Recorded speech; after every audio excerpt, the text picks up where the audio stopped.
예, 시작 기도는 주님의 기도 다 함께 바치겠습니다. 성부와 성자와 성령의 이름으로. 하늘에 계신 우리 아버지,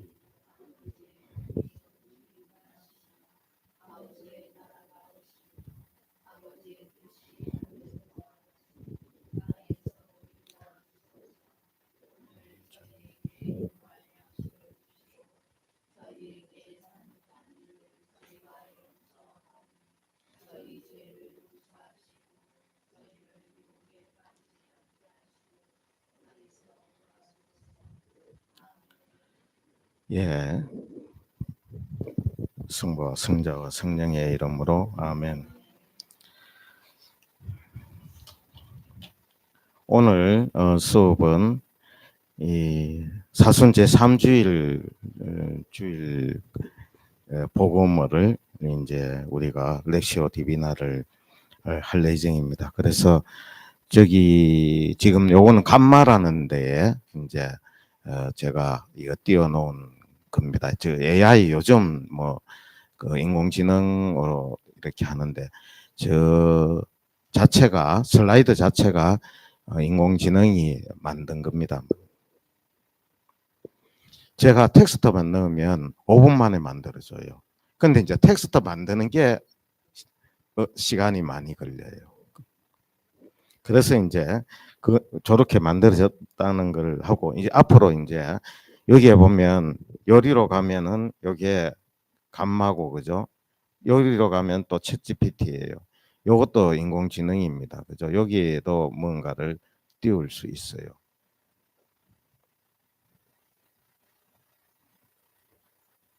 여기에 보면 제가 지금 그거 쭉 어제 했던 작업들 쭉 있죠. 어제 제가 강의 준비하면서 했던 것들 여기 쭉 다 있습니다. 있고, 요 이제 챗GPT, 요건 제가 어제 하던 거고, 요거는 이제 앞으로 우리가 이렇게 세팅을 해서 강의를 할 겁니다.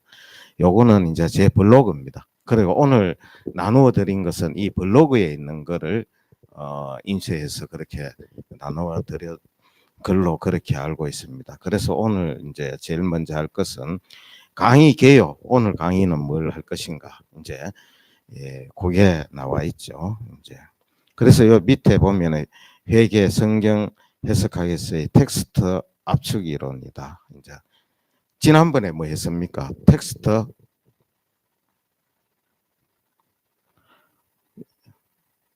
텍스트를 확대하는 거라고 말씀하시는데 확장 이론, 팽창.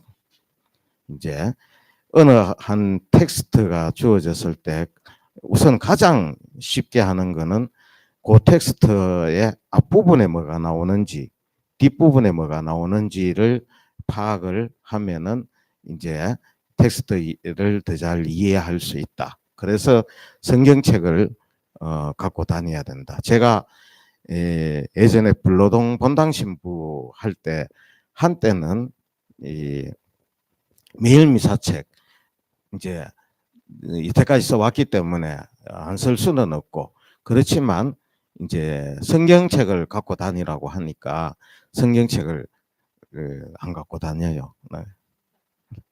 그래서 이제 제가 나중에는 성당에 좀 구입을 해놨어요. 해놨는데 그 성경책 처음에 왜 안 갖고 다니노 하니까, 그래서 제가 했어요. 여기 돈 한 뭉태기 1,000만 원 있는데 이거 들고 가시라 하면 무겁다고 안 가갈 깁니까?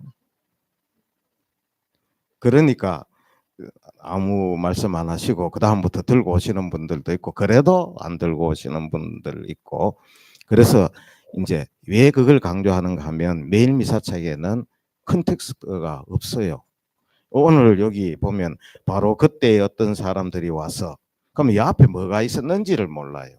그리고 그 뒷부분에 보면 내년에는 열매를 맺겠지요. 그러지 않으면 잘라버리십시오. 그 뒷부분에 무슨 이야기가 나오는지를 몰라요. 그래 그런 것들을 이제 파악하는 게 텍스트 확장이다. 그리고 그렇게 이 텍스트를 확장하는 것뿐만이 아니고, 이 텍스트의 확장은 무한이다 이런 말씀을 드렸어요.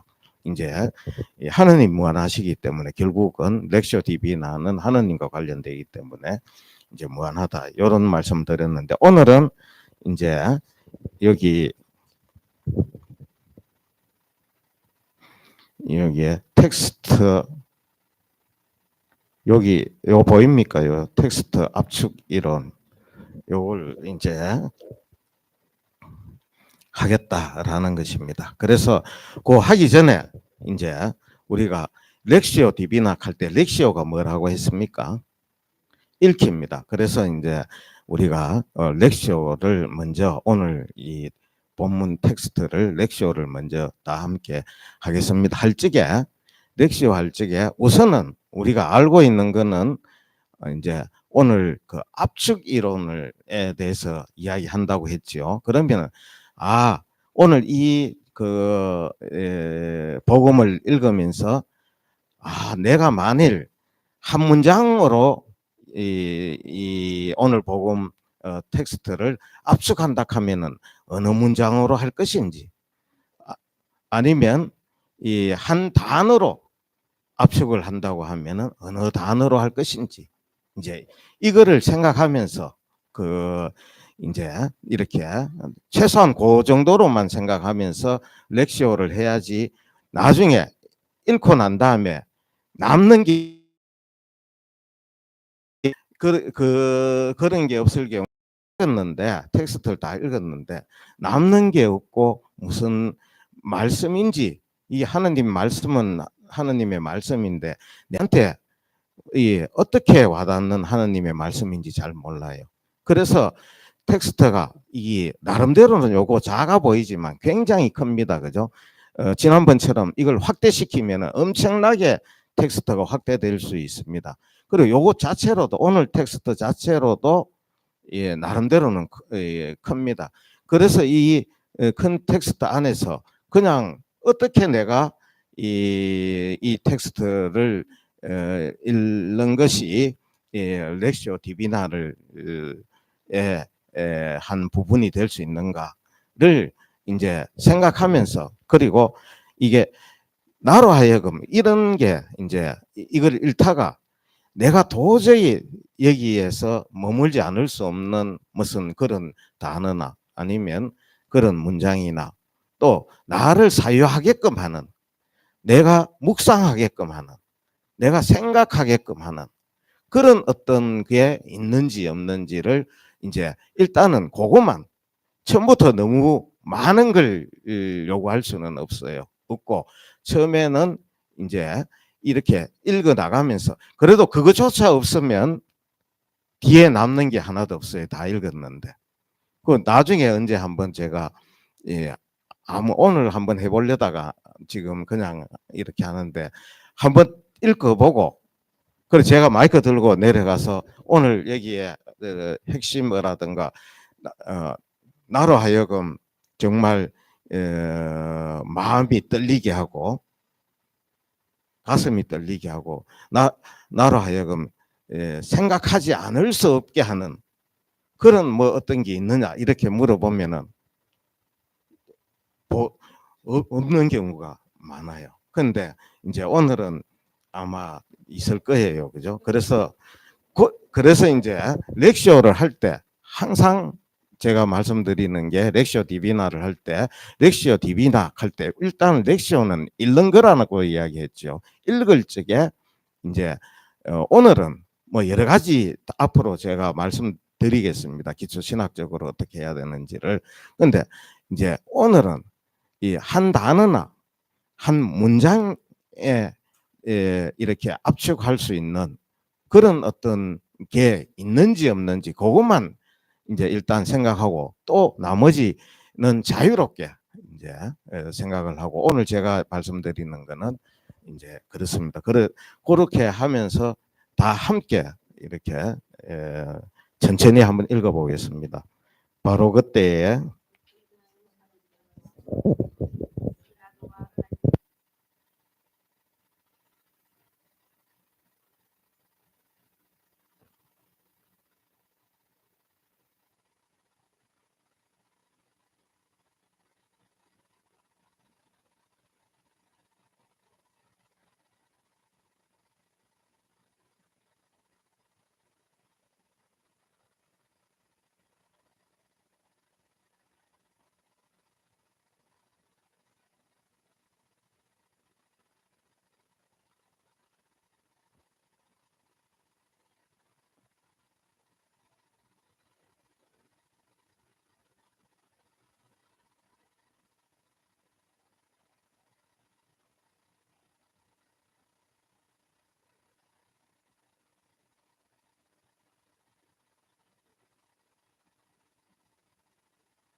예, 이렇게 한번 읽었습니다. 그러니까 이제 뭐 압축되는 부분이 있습니까? 없습니까? 있죠. 예, 있는데, 근데 그래도 뭐 없다. 이럴 적에는 조용히 한 번 더 읽습니다. 그래도 없다. 그러면 또 한 번 더 읽어보고, 세 번 읽어보고도 없다. 이러면 그날은 그냥 쉬십시오. 예. 그리고 다음에 이제 그렇게 어, 또 다른 이제 성경 말씀을 그렇게 읽어보면 되겠습니다. 그리고 이제 이렇게 이제 읽었어요. 나름대로 와닿는 게 있든지 또 아니면은 뭔가가 이것 좀 뭐 좀 이상하다, 좀 더 알아야 되겠다, 좀 더 이렇게 호기심이 있고 어떤 질문이 생겨나고 이러는 어떤 게 이제 그 처음에 읽었을 때 발생해야 됩니다.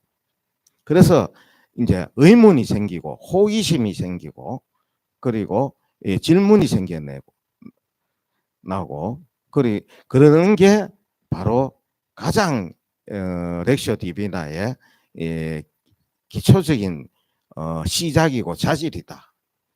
질문할 줄 아는 능력이 렉시오 디비나의 능력이고 우선 우리가 이야기할 때 기초신학적인 능력이고 인문학적인 능력이다. 이렇게 이야기할 수 있습니다. 이 텍스트를 읽고 나름대로 호기심이 있다든가 뭐 알고 싶은 게 있다든가 이런 질문의 상황이 할 수 있는 능력. 그게 이제 우리가 렉시오 디비나를 할 수 있는 그 능력이다라고 할 수 있습니다. 처음에 질문이 없으면은 그 다음에는 뭐 진도가 나갈 게 없습니다. 그런데 이 렉시오 디비나의 이런 이제 그 생각들은 오늘날 시대가 바뀌었다고 해갖고 달라지지 않습니다. 요즘 제가 여기에 지금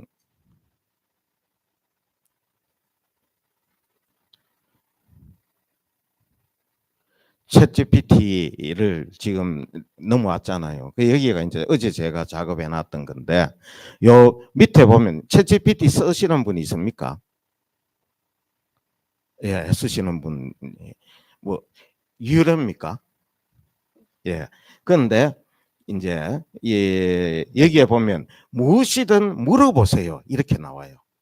챗 GPT 제일 여기에 제일 위에 무엇이든 물어보세요. 그러면 이제 여기 검색할 수도 있고 뭐 또 아니면 심층 리서치를 할 수도 있고 이렇게 뭘 할 수도 있습니다. 그래서 이제 예, 이런 질문 자체가 오늘날 이렇게 과학이 발전하고 인공지능이 발전하고 이렇게 해도 가장 근원적인 능력이 뭡니까 여기서? 챗GPT를 잘 쓸 수 있는 사람은 어떤 사람이 잘 쓸 수 있다? 질문을 잘하는 사람이 잘 쓸 수 있다. 그 렉시오 디비나를 처음에 읽으면서 여기에서 질문이 나오죠. 질문이 나오면 이제 뭐 챗GPT한테 물어볼 수도 있어요. 이것도 저는 이제 얼마 전에 그 이제 우리 신부님들 너희하고 저기 여기 국수에서 이제 저녁을 먹었어요. 저녁 먹고 술을 한잔 했는데 그래서 이제 챗GPT 이야기가 나와가지고 그 챗GPT가 우리의 지금까지의 신앙생활과 영성생활에 그 도움이 되느냐 했을 때 제가 뭐 여러 가지 이야기를 많이 했는데 지금 기억나는 거는 그날 술을 한잔 마시면서 해서 근데 기억나는 건 제가 그런 이야기 했어요. 챗GPT가 우리에게 생각할 거리를 주고 챗GPT가 우리에게 사유할 거리를 주고 챗GPT가 우리에게 기도할 거리를 주고 챗GPT가 우리에게 묵상할 거리를 주고 챗GPT가 우리에게 사랑할 거리를 주고 챗GPT가 우리에게 믿을 거리를 이제 주기 시작했다. 이게 이제 이렇게 우리가 질문을 이제 할 수 있습니다. 이제 요즘 뭐 이 챗GPT 제가 전도사처럼 이렇게 하는데 이제는 이 챗GPT가 이제 그 빈부의 격차도 가를 것이고 또 정보의 격차도 가를 것이고 삶의 질의 격차도 아마 가를 것이다. 저는 그렇게 생각하는데 근데 이제 이 챗GPT의 시대에도 가장 중요한 능력이 뭡니까? 그거는 인문학적인 능력이에요. 기초신학적인 능력이고 우리 신학적인 능력이고 렉시오 디비나를 할 수 있는 능력이고 그 능력이 뭐냐? 질문을 하는 능력. 질문을 하는 능력이 아리스토텔레스부터 시작해서 소크라테스부터 시작해서 지금까지 인류의 역사 안에서 천재들은 질문을 잘한 사람들이다. 그리고 삶을 이렇게 풍요롭게 산 사람들은 질문을 잘한 사람들이다. 지금도 보십시오. 챗GPT 시대, 인공지능의 시대에 지금 요거 저는 그 200달러짜리를 쓰고 있어요. 20달러짜리도 있고 무료도 있는데. 근데 여기에도 보면은 이 시대에 무엇이든 물어보세요. 물어보는 사람한테는 이 물어볼 줄 아는 능력이 있는 사람한테는 이거 1000달러라도 아깝지 않아요. 그런데 그 능력이 안 되는 사람은 오늘 예를 들어서 20달러짜리를 쓴다. 20달러 내고는 10달러치도 못 쓰죠. 그래서 제가 챗GPT가 나오기 전에는 또 다른 방식으로 이 설명을 했는데 인문학적이고 철학적이고 우리가 이 기초신학적인 렉처 디비나인데 기초신학적으로 이 가장 중요한 능력은 무슨 능력인가? 질문하는 능력이다. 그 텍스트 앞에서도 우리가 질문할 줄 알아야 된다. 이제 그래서 이 질문은 호기심에서 나와요. 궁금함에서도 나오고 또 잘 모르기 때문에 나오고 그리고 사람마다 다 달라요. 그래서 이야기가 좀 길어졌습니다. 이거 제가 굉장히 중요하게 생각하고 시대를 떠나서 그 인문학 이제를 강조를 많이 하잖아요. 그래가 인문학이 뭐고 하고 뭐 이렇게 묻지 않습니까? 기초신학이 뭐냐고. 기초신학적인 능력은 질문하는 능력이에요. 또 저는 제가 인문대에 교수로도 있었는데 인문학적인 능력이 뭐냐? 질문할 줄 아는 능력이 인문학적인 능력이다. 다 마찬가지입니다. 이거는 시대가 아무리 바뀌어도 챗GPT가 나타나고 인공지능이 이렇게 지금 발전해서 지금 나와서 모든 걸 다 해주는데 그런데 여기에 또 첫 나와의 소통의 첫 마디가 뭡니까? 야가 내한테 무엇이든 물어보세요. 이렇게 첫 마디를 걸어오는 게 인공지능이 내한테 걸어오는 첫 마디는 무엇이든 물어보세요. 물어볼 게 없으면 인공지능하고 대화할 게 하나도 없어요. 그래서 항상 물어보는 능력이 기초신학적인 능력이다. 그리고 이제 또 요건 또 다른 인공지능이에요. 요건 감마. 이거는 특성화되어 있어요. PPT 만드는 데 특성화되어져 있는 인공지능입니다.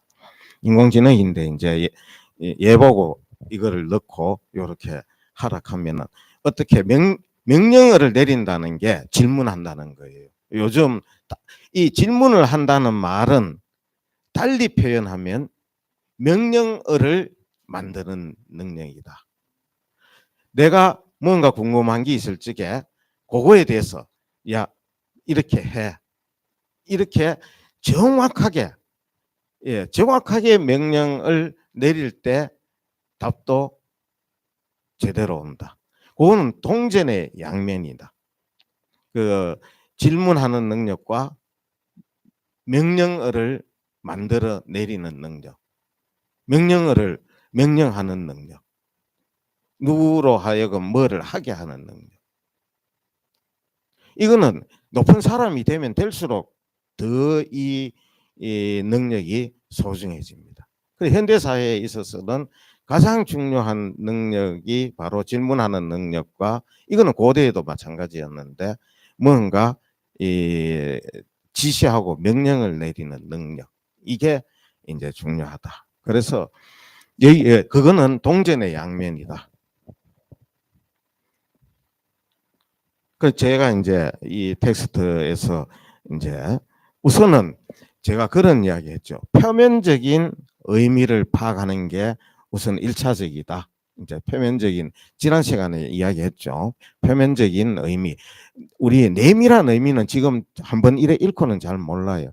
표면적인 의미를 파악하기 위해서라도 아까 우리가 텍스트에서 응축해서 나로 하여금 내 눈길을 머물게 하는 그런 내 마음을 머물게 하는 내 생각을 머물게 하는 그런 어떤 거를 이제 통해서 표면적인 의미를 우리는 파악을 한다.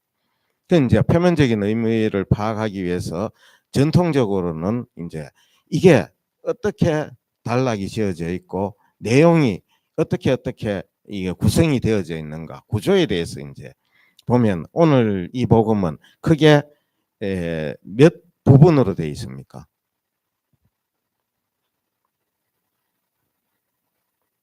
예, 요거 이제 곧 나중에 이제 집에 가셔서 찾아보고 제가 이미 다 해놨습니다. 예, 6부분으로 딱 해놨어요. 첫 번째는 도입이죠. 그런데 이제 요런 거를 통해야지 질서 있게 우리가 표면적인 의미를 파악할 수 있어요. 렉시오를 할 수 있어요. 그죠? 렉시오가 돼야지 그 다음번에 무슨 단계로 넘어갑니까? 읽기가 돼야지 그 다음번에 렉시오 디비나 단계가 몇 단계라고 돼 있습니까? 제가 블로그에 올렸을 텐데. 예? 4단계로 되어져 있다. 전통적으로. 첫째는 뭡니까? 렉시오, 읽기. 두 번째는 메디타시오. 우리가 보통 묵상하기. 그런데 이제 아직은 우리가 대개 묵상의 단계에 보통 많이 있어요. 이 묵상의 단계에서 이제 여러 가지 우리가 생각도 하고 이렇게 합니다. 하는데 그러기 위해서는 이게 구조가 어떻게 되어져 있는지 이게 오늘 한 텍스트가 우리가 지금 주어져 있는 이 텍스트의 구조가 어떤가 텍스트 구조 분석을 이제 해보면은 6단계로 되어져 있다 말씀드렸어요. 첫째는 도입 단계. 저 나오죠. 저기 보면 빌라도의 학살 사건과 실로암 탑 붕괴 사건을 이제 소개하고 그 다음에 저거는 그냥 한번 쭉 보십시오. 저렇게 6단계로 되어져 있다 하는 것만 일단 보시고 이 텍스트를 이렇게 이제 짜여져 있지만 그것을 우리가 내용별로 단계별로 보니까 이런 단계로 돼 있구나. 6단계로 돼 있지만 크게 2단계로 집약할 수 있어요. 요거는 제가 챗GPT한테 시키니까 이렇게 6단계인데 저는 2단계로 또 확 줄이죠. 이제 어떻게 왜냐 압축하기 위해서 텍스트를 더 6개만 해도 우리가 물론 저거 6개도 우리 이 본문 이거 텍스트 전체를 비교해 보면 저거만 해도 많이 압축이 됐죠. 그죠? 많이 압축이 됐는데 저기에서 또 더 압축을 하면은 두 가지로 압축할 수 있어요. 예수님의 가르침하고 그 이제 이 실로암 탑 붕괴하고 빌라도의 학살 이거와 관련해서 예수님의 가르침이 두 번 나오죠. 두 번 나오고 그러면 그건 뭉텅거려서 전체 웅쳐서 그거는 예수님의 가르침이다 이렇게 하고 그 뒤에 뭐가 나옵니까? 무화과 나무의 비유. 그래서 우리가 일단 그렇게 이제 그 압축이 돼요. 크게 이제 본문 자체가 6개 단계로 압축이 되었다가 다시 예수님의 앞에 가르침이 있고 뒤에 이제 무화과 나무의 비유. 그래서 앞에 가르침을 뒷받침하는 비유이지 않겠는가 이렇게 짐작은 벌써 할 수 있죠. 그리고 여기에 이제 오늘 제가 이야기하고자 하는 기초신학적인 입장에서 볼 때 중요한 렉시오 디비나의 어떤 방법론, 해석학적인 방법론에 관한 게 나오죠. 성경 본문에는 비유, 상징, 반복 등의 문학적 장치가 포함됩니다. 이제 우리가 비유, 상징 저런 많이 들었는데 저기에 반복이라는 걸 제가 넣어놨어요. 저걸 왜 넣었겠습니까? 이미 자락을 까는 거예요. 그죠? 나중에 강조를 위한 반복. 쓸데없는 헐벗은 반복들은 압축의 과정에서 제거돼야 돼요. 그런데 중요하기 때문에 반복되는 거. 그것은 그것으로 텍스트 전체가 응축이 돼야 된다. 이제 그래서 저기에 우리가 비유가 중요하고 상징이 중요한 거는 알지만 이 반복이라는 거를 보통 이 성서학에서 잘 이야기하지 않는 내용인데 반복을 강조합니다. 그런데 저 반복이라 하는 게 이제 오늘날 그 포스트 모더니즘 철학에서는 굉장히 중요한 개념입니다. 반복이 우리가 거기에서는 이제 기계적인 반복, 헐벗은 반복과 파괴적이고 파괴적 창조의 반복. 우리가 어떤 걸 반복하는데 어떤 반복은 그냥 뭐 하나마나한 일을 반복하는 경우가 있죠. 그런 거는 헐벗은 반복이다 이렇게 이야기합니다. 그리고 같은 반복을 똑같이 했는데도 차이를 만들어내는 앞에 거와는 차이를 만들어내서 생성해서 새롭게 되는 반복. 요거는 잘 입은 반복이다. 이건 제 이야기가 아니고 이 표현은 질들레즈라는 프랑스 포스트 모더니즘 철학자가 이제 반복에 대해서 이제 설명하면서 그렇게 나눴어요. 예.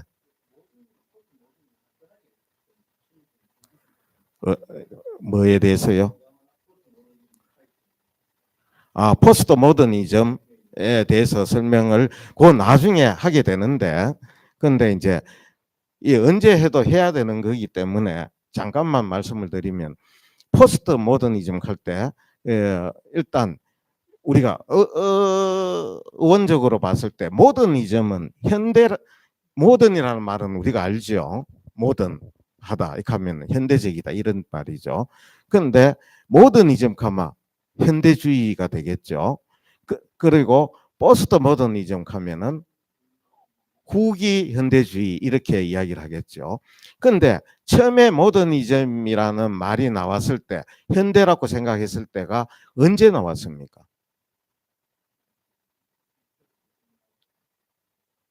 고전에 나왔어요. 그 모더니즘이라 하는 것 자체는.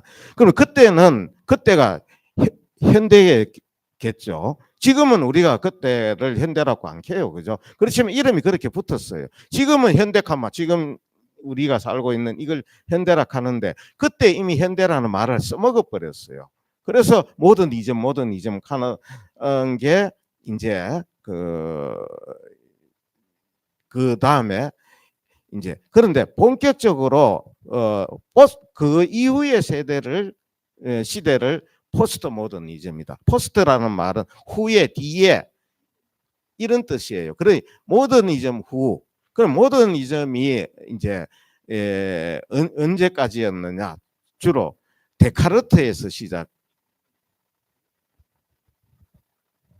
그 이후로 쭉 내려오다가 포스트 모더니즘이라고 할 수 있게 된 것은 프랑스의 1968년 학생운동이 일어나고 그 대대적인 사회운동이 일어났어요. 그때에 출연했던 프랑스의 많은 여러 명의 철학자들이 나타났어요. 그래서 이 모든 영역에 이 문학, 예술, 또 아니면 다른 학문적인 영역, 이 모든 영역에 있어서 이 포스트 모더니즘이라는 이제 로 묶이는 새로운 사회 혁명, 68 혁명이 프랑스에서 이제 일어나고 그게 전 세계적으로 쭉 다 전파가 됐죠. 그 학생 운동의 어떤 한 부분이 우리나라에도 왔죠, 그죠? 그 우리나라도 학생 운동이 대단했죠. 그런데 그 학생 운동이 처음 발생하게 된 거는 68 학생 운동 프랑스에서 됐는데 그때 출연했던 철학자들이 쟁쟁한 사람들이 많아요. 방금 제가 말씀드렸던 질 들레죠, 자크 데리다, 앞으로 이런 분들 이야기 많이 들을 거예요. 제가 포스트 모더니즘적인 감각을 가지고 강의를 하기 때문에 그 전에 이제 보통 우리가 강의를 할 적에는 모더니즘을 바탕으로 강의를 하는 신학 강의를 많이 했어요. 그런데 이제 이미 포스트 모더니즘도 시작해서 이렇게 물러가는 지금은 뭔지 몰라요. 알 수 있겠어요? 숲속에 있으면 숲을 볼 수 있습니까? 아니, 지금은 포스트 모더니즘인, 저는 그냥 이렇게는 이야기합니다. 포스트 모더니즘이다. 포스트 모더니즘이다. 이제 지금은 그런데 그거에 대해서 더 이상 설명하기는 현재는 좀 어려워요.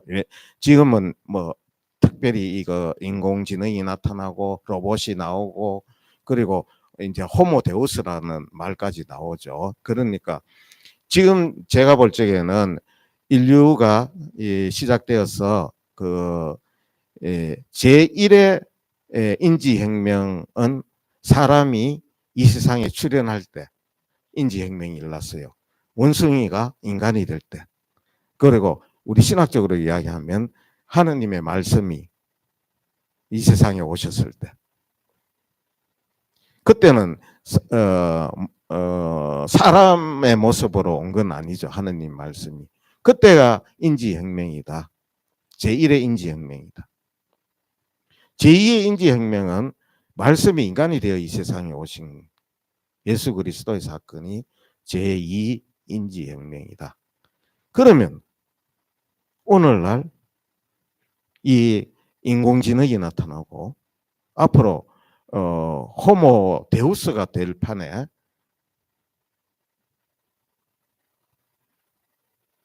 이미 제3의 인지혁명은 시작됐다. 저는 그렇게 봅니다. 그러니까 지금부터 2000년 더 전에 제2의 인지혁명이 예수 그리스도께서 이 세상에 말씀이 이 세상에 오심으로써 됐고 그 이전에는 3만 년 전 유발 하라리에 따르면은 더 뒤로 올라갈 수도 있습니다만은 그때 제1의 인지혁명 인간이 사유하기 시작했을 때 인간이 생각하기 시작했을 때. 그리고 인간이 하느님이라 하는 이 추상적이잖아요. 하느님 어디 만질 수 있습니까? 볼 수 있습니까? 뭐 하느님에 대해서 이렇게 깨닫기 시작한 그때가 제1의 인지혁명이다. 그 2의 인지혁명. 지금은 그 정도로 중요한 시기다. 저는 그렇게 봅니다. 그래서 아까 포스트 모더니즘에 대해서 설명을 이렇게 해달라고 했는데 되게 사람으로 설명하는 게 쉬워요. 어떤 철학자들이 포스트 모더니즘 철학자들, 아까 이야기했던 질 들레저, 자크 데리다, 미셸 후코, 사르트르, 알베르 까미, 물론 실존주의자들이기도 해요. 이기도 한데 이제 포스트 모더니즘에 이렇게 자크 라캉이라든가 허네 지라르라든가 뭐 이런 일군의 이제 그 비슷한 시기에 그 정말 여태까지와는 색다른 사상가들이 한꺼번에 확 출연했어요. 그래서 포스트 모더니즘이다. 이제 이렇게 하고 이해가 갑니까?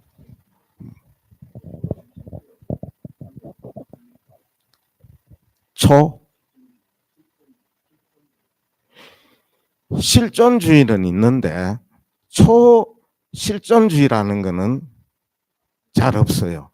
잘 없고 챗GPT한테 한번 물어볼까요? 한번 다음에 물어보세요. 초실존주의라는 거를 이제 누가 그런 말을 썼는지 일단은 생각나는 사람이 아무도 없고, 그리고 구태여 이야기하자면 포스트 모더니즘의 어떤 한 아류일 수는 있는데 초실존주의라는 표현을 들어본 적이 없어요. 그러면 이그지스텐시알리즘이 그 실존주의거든요. 그러면 초가 붙으면 앞에 뭐 슈퍼가 붙는다든가 뭐 이런 게 붙어야 되는데 그런 거 붙는 단어는 이렇게 찾기 아마 힘들 거예요. 초현실주의 이런 거는 있을 수 있어요. 초현실주의는 뭐 우리가 챗GPT한테 어떤 내 사진을 딱 넣어서 이 사진을 초현실주의적인 화풍으로 다시 그려줘 이렇게 막 이상하게 만들어 가지고 나옵니다. 그래서 이제 그 기초신학이 지금 이런 거 하는 게 기초신학이에요. 그런데 이제 이거를 이제 그때마다 체계 있게 이렇게 질문이 나오면 질문이 나오는 대로 포스트 모더니즘이 왜 중요한가 하면은 전에 제가 한번 말씀드렸지만 우리가 이 렉시오 디비나의 근거가 되는 거는 성경이에요. 그죠? 일단 렉시오 디비나 하려고 하면 성경이 있어야 되죠. 그리고 성경만으로는 됩니까? 안 됩니까? 교회의 전통이 있어야 돼요. 교회의 전통, 교도권의 가르침도 있어야 되고 뭐 바티칸 공의회 문헌도 봐야 되고 교부들의 무슨 이런 가르침도 있고 뭐 이런 게 쭉 있어요. 그건 전통인데 그거는 이미 발생한 것이죠. 그거는 이미 지나간 거예요. 지나가는 거고 그거와 그것이 결합해서 뭔가 새로운 헐벗은 반복이 아니고 창조적인 뭐를 이루어낸다 하는 거는 이미 시대가 지나갔어요. 그럼 오늘날 우리가 새로운 이 사상이 나오고 새로운 신학이 나오고 새로운 렉시오 디비나가 나올 수 있다는 것은 뭐에서 나옵니까? 그 이제 확장 어디로까지 확장이 돼야 되는가? 아까 성서와 성전도 콘텍스트가 무한히 확장될 수 있지만 그것보다도 오늘날 렉시오 디비나를 오늘날 렉시오 디비나답게 하기 위해서는 뭐 어디에까지 포스트 모더니즘 시대에 렉시오 디비나가 포스트 모더니즘 시대에 렉시오 디비나가 되게 하는 그거는 뭘 것 같아요? 성서입니까? 성서는 그 전부터 있었어요. 그죠? 성전입니까? 아니고 포스트 모더니즘이죠. 지금 포스트 모더니즘 시대에 이 시대에 렉시오 디비나가 되기 위해서는 포스트 모더니즘이. 그러면 포스트 모더니즘에 대해서 알아야 되겠어요. 뭐 그거 몰라도 다 그걸 모르고 하면은 어떻게 되겠어요? 자기는 아무리 포스트 오늘날에 살아있는 하느님의 말씀을 나는 듣는다 하지만 언제 말씀을 듣고 그 아까 단계별로 그 렉시오 하고 그 다음번에 메디타시오 하고 또 오라시오 하고 4단계 그 꽁땅벌라시오 하고 다 하는데 그거 무슨 꽁땅벌라시오입니까? 그거는 모더니즘의 그 꽁땅벌라시오예요. 렉시오 디비나예요. 그래서 이제 그거를 신학적으로는 요 제가 여기 챗GPT 들어가 보면 아마 있을 거예요. 근데 제가 이거 작업을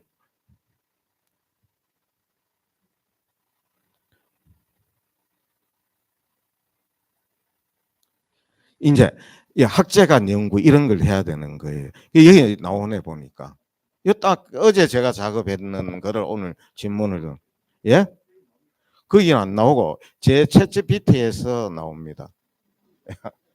그 저는 여기다 깔아놔라 했거든요. 이렇게 이제 수업 시간에 이제 저는 이 챗GPT도 활용하고 블로그도 활용하고 이 아까 감마 아까는 또 감마를 이게 이제 아직까지는 낯선 강의의 풍습이지만 이제는 이게 포스트 모더니즘의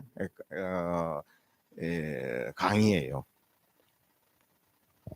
근데 이제 이런 이게 좀 덜 준비가 돼가 그런데 이제 앞으로 여기 칠판도 포스트 모더니즘에 맞는 칠판이 올 거예요. 오고 이제 여기에 보면 아까 포스트 모더니즘 시대의 기초 신학적 렉시오 디비나 요것만 그냥 한번 읽어봅시다. 요 다 함께 한번 읽어보죠. 예. 안 보여요. 저거를 이제 요걸로는 안 돼요. 이 컴퓨터로는 이게 확장이 안 돼요. 제가 읽어 드리면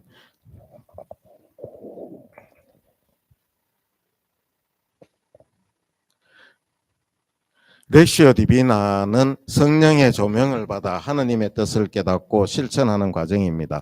그러나 현대 신학적 맥락에서 이를 단순한 개인적 묵상이 아니라 시대적 징표와 신앙감을 함께 고려하는 신학적 탐구로 확장해야 합니다. 이 확장이라는 말 나오죠. 신앙감은 성령을 통해 신앙 공동체가 이렇게 그 시대의 징표. 신앙감과 시대의 징표를 알아서 그래 포스트 모더니즘 시대의 시대의 징표와 오늘날 하느님 백성의 신앙감을 알 때 그럴 때 우리의 렉시오 디비나가 오늘날 렉시오 디비나가 되는 겁니다.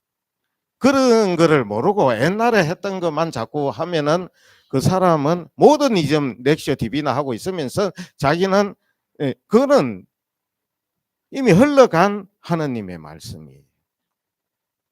살아있는 퐁퐁 쏟는 하느님 말씀이 아니고 그래서 변화되고 회심하고 변화되고 차이를 생성해내고 이게 렉시오 디비나의 목적이다. 지난 시간에 이야기했죠. 궁극적인 목적은 우리가 변화되고 회심하고 회개할 때 그게 참다운 렉시오 디비나가 된다. 여기에서 이제 신앙감과 시대적 징표 저거에 대해서도 제가 언젠가 말씀드리려고 내가 작업하고 있는 거예요. 작업하고 있는 건데 이제 모든 걸 한꺼번에 제가 다 이야기할 수는 없고 그러고 이건 인도는 진도대로 나가야 되고 이런데 근데 저 신앙감이라는 거는 조금 계시론적인 그런 개념이고, 시대의 징표, 저거는 좀 사목적인 그런 개념이에요. 그런데 그 공통분모는 있어요. 그게 아까 이야기했는 오늘날 우리 시대 정신, 오늘날 그게 이제 이 세계 안에서도 마찬가지지만 각 개인의 각 개인의 인생의 역사 안에서도 지금 여기에 내 모습이 어제 아래 10년 전에 내 모습하고 같습니까? 다릅니까? 다르죠. 그래서 거기에서 새로운 렉시오 디비나가 가능하고 새로운 회심이 가능하다. 그래서 공동체적인 차원과 개인적인 차원에서도 다 필요하다.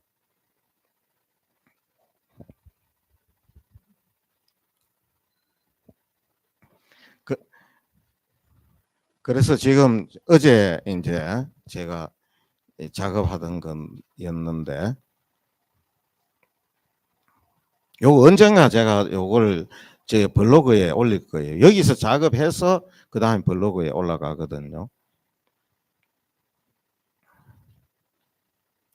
중요한 거는 다시 한번 정리하면은 이제 포스트 모더니즘적인 걸 이제 제가 이야기하고, 문학적인 걸 이야기하고, 그 기초신학적인 걸 왜 이야기하는가. 기초신학이라는 것 자체가 전에 말씀드렸지만 경계에 있는 신학의 한 분야다. 가장 근본적인 기초라는 말이, 우리 건물 지을 때 기초를 놓는 거, 물론 그런 의미도 있어요. 그런 식의 의미는 있어요. 근데 이게 초보 입문이라고 생각하면은 그거는 번역이 잘못된 거예요. 그래, 테올로지 퐁다망딸이라고 기초신학은 이야기하죠. 퐁다망딸이라는 말은 뭐냐? 펀더먼털, 우리가 보통 경제가 펀더먼털이 좋아야 뭐 좋다 할 때, 이 펀더먼털이 가장 근본적이고 근원적인 바닥, 이 기초 체력이 좋아야 된다. 뭐 이런 뜻으로 우리가 보통 경제에서 쓰죠. 그런데 신학에서는 그 이전부터 쓰였죠. 그래서 어쨌든 우리가 이 근본적인 거, 이런 거를 다루는 게 이제 이 기초 신학, 그러니까 경계와 경계를 넘나드는 학문과, 그래서 이제 오늘날 하느님 백성의 이 그 각자의 신앙감이 있을 것이고, 또 공동체적인 신앙감이 있고, 또 시대의 이 징표라는 것도 오늘날 시대의 징표가 있고, 그거가 없이 그냥 전에 했던 거를 단순 반복, 아까 이야기했죠. 그걸 무슨 반복이라 했어요? 예, 헐벗은 반복. 그런데 자기는 헐벗고 있는지 몰라요. 우리 임금님 자기는 빨가벗고 있는데, 그런데도 자기는 그 뭔가 뭐 이 임금님이 뭐 근사하게 있는 뭘 하고 있는 줄 알아요.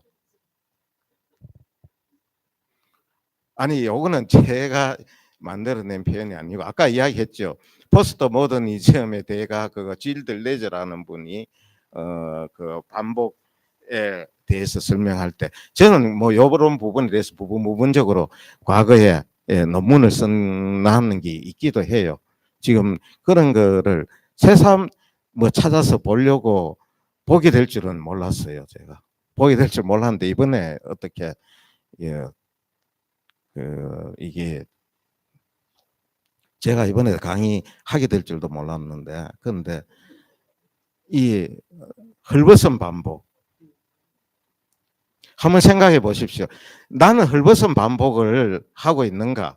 아니면 옷 잘 입고 있는, 진짜 임금님 옷을 잘 입고 있는 반복을 하고 있는가? 창피하지 않습니까? 자기 이렇게 보면 나는 이렇게 뭐 근사하게 입고 있다고 보는데 딴 사람이 보기엔 다 벗고 있어요.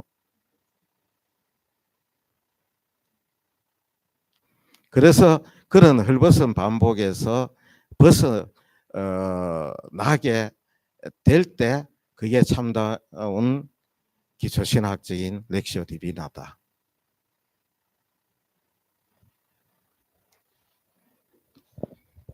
다시 우리 감마로 와서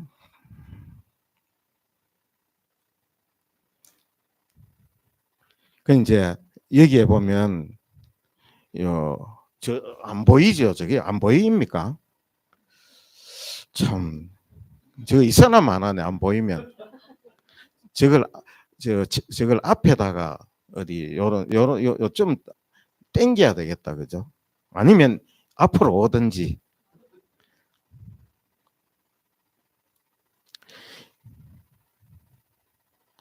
여기에 보면 여기는 보이죠? 반복의 의미 요거.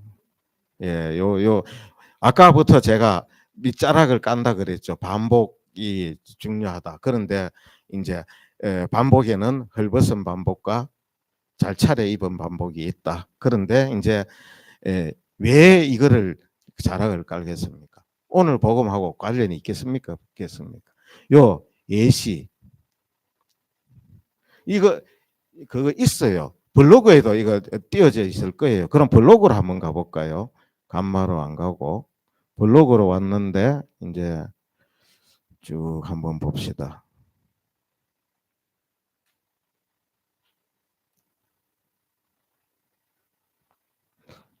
블로그에는 뭐 또 다른 게 올라가 있나?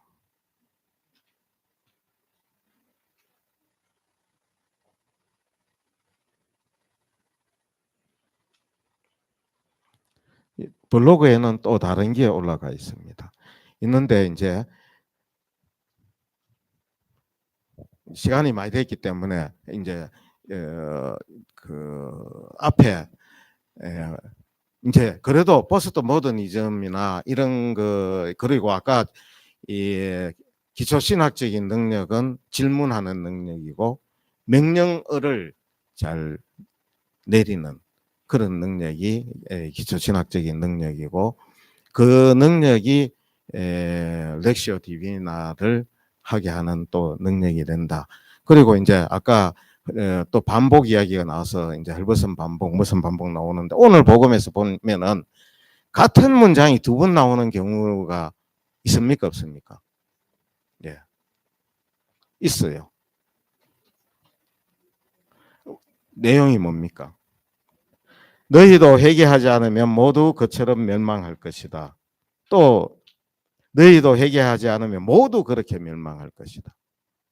그 요거에 대해서 이제 제가 또 히랍어로 쭉 그 다음에 히랍어 원문을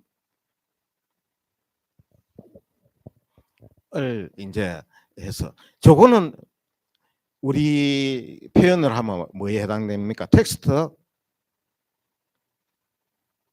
확장입니다. 그죠? 우리 한글 텍스트에서 여기에서 어디로까지 히랍어 텍스트로 확장시킨 거예요. 그럼 의미가 같겠습니까? 틀리겠습니까?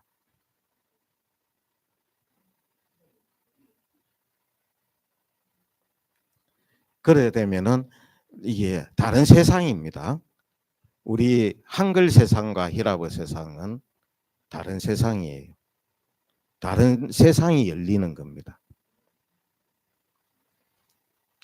그리고 여기에서 두 문장에 다 나오는 반복되어져 나오는데 이제 우리가 압축하는 과정을 이제 압축 이론에 대해서 지금 설명하는 거니까 이제 압축을 이제 하면은 이 이제 문장 두 개인데 이거를 한 단어로 압축하면은 뭐로 압축이 되겠어요? 예, 그렇죠. 회개하지 않으면 회개하라는 말이죠. 근데 이렇게 압축시킬 수 있는 거는 또 우리 가톨릭에서 볼 적에는 전례 주기하고 맞습니까? 안 맞습니까? 예, 딱 맞아요. 그러니까 이게 전체적인 컨텍스트를 다 빨아들이면서 다 전체 컨텍스트를 남김없이 다 빨아들이면서 전례의 컨텍스트까지, 사순시기, 전례 시기의 컨텍스트까지 다 빨아들이면서 압축을 시킬 수 있는 단어가 오늘 복음에는 뭐겠습니까? 예, 회개라는 겁니다. 이 이제 텍스트가 그 하나로 압축되고, 그럼 이렇게 압축이 됐잖아요. 그러면 회개가 뭔가? 이제 아까 히랍으로 가면 히랍의 세계의 회개라 우리 이 한글 세계의 회개는 다르다. 히랍 세계, 성서 세계의 회개는 이 텍스트가 또 엄청나게 확장됩니까? 쭈그러듭니까? 확장이 또 확 돼요. 이게 텍스트 확장, 텍스트 팽창 축소 이론이다. 이 텍스트가 확장과 축소를 변정법적으로 왔다 갔다 하면서 의미가 발생하고, 그 의미가 내한테 내가 아까 말씀드렸듯이 사유하지 않을 수 없고 기도하지 않을 수 없고 내가 정말 하지 않을 수 없는 그런 라면 그거는 바로 지금 내 얘기에서 나에게 하는 하느님의 말씀이다. 그러면 그게 하나님 말씀이면 그 말씀에 따라서 내가 변화되고 회심해야 된다. 이게 이제 기초신학적인 렉시오 디비나다 이렇게 이야기할 수 있습니다. 그리고 질문 있으면 하시고, 그 나머지는 그 오늘 프린터물 나간 거를 다 읽어보시면 되고, 그 다음 주에는 이제 4주 그 돌아온 아들의 비유 혹은 자비로운 아버지의 비유가 이제 다음 주 이제 강의인데, 다음 주 강의 아까 여기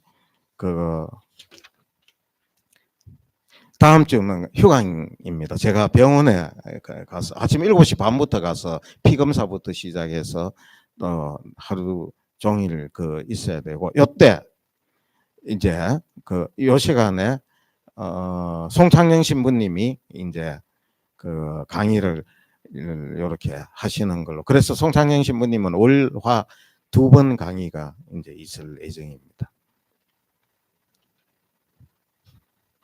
그리고 그래서 오늘 이제 지금까지 우리 이래 해왔던 거를 보면 텍스트 이론에 대해서 지금 계속 이야기하고 있는 거예요. 텍스트를 큰 텍스트로 확장하는 거와 또 압축하고 그러면서 의미를 찾아 나가는 거. 이제 지금 텍스트 확장 하잖아요. 나중에는 또 아까 이야기했는 포스트 모더니즘 철학자 중에 한 사람 아까 자크 데리다 이야기했잖아요. 자크 데리다는 텍스트 해체 이론을 이야기해요. 이거는 또 뭐 더 어마무시해요. 우리는 그래도 팽창하고 압축한다 정도인데 야는 그냥 해체시키자는, 한 개도 남는 게 없다는 거예요. 그러면서 또 그렇다고 그것도 제가 지금 작업하고 있어요. 하고 있는데 이제 해체한다고 해서 다 붕괴되는 건 아니죠. 붕괴되면 또 뭐가 있어도 있죠. 그죠? 그래서 우선은 우리가 텍스트 이론에 대해서 이야기하고 있어요. 그래가 이제 볼리케르의 텍스트 이론도 있고 뭐 다 쭉 있는데, 근데 이제 종합적으로 제가 압축과 팽창, 해체, 이게 이제 포스트 모더니즘적이고 가장 오늘날 하느님 백성의 신앙관과 시대의 징표, 시대의 정신을 제일 잘 반영한다라고 이렇게 볼 수 있겠습니다. 예, 마치겠습니다. 영광이 성부와 성자와 성령께, 성부와 성자와 성령의 이름으로 아멘.